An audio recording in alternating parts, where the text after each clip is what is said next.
సల్కం చేరు ఫాతిమా కాలేజ్.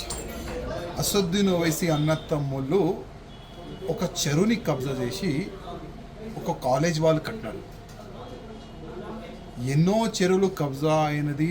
ఆ చెరువులని కాపాడడానికి హైడ్రా తీసుకొని వచ్చినారు. ఆ హైడ్రాకి కమిషనర్ రంగనాథన గారికి వేసినారు.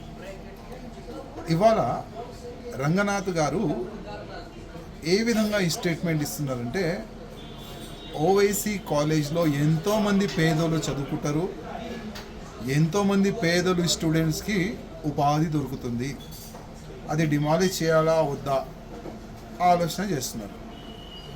రంగనాథ్ గారికి ఒక మాట అడగాలనుకుంటున్నాను. హైడ్రా వచ్చిన తర్వాత ఎన్నో పేద కుటుంబాలకి రోడ్డు పైన మీరు తీసుకొని వస్తారు. చెరువు పక్క కానీ మూసి పక్క కానీ ఎన్నో ఇల్లుల్ని మీరు పలగొట్టినారు, డిమాలిష్ చేసినారు. అప్పుడు ఎంతోమంది పేద కుటుంబం రోడ్ పాలవుతుంది, అప్పుడు మీకు బాధ కనబడలేదా?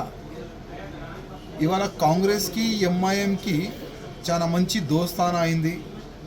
దాని గురించే మీరు ఆ ఫాతిమా కాలేజ్ని మీరు డిమాలిష్ చేస్తలేరు, అది మేము అనుకుంటున్నాం. మీరు ఎట్టి పరిస్థితిలో రంగనాథ్ గారు ఫాతిమా కాలేజ్ని డిమాలిష్ చేయాలి, లేకపోతే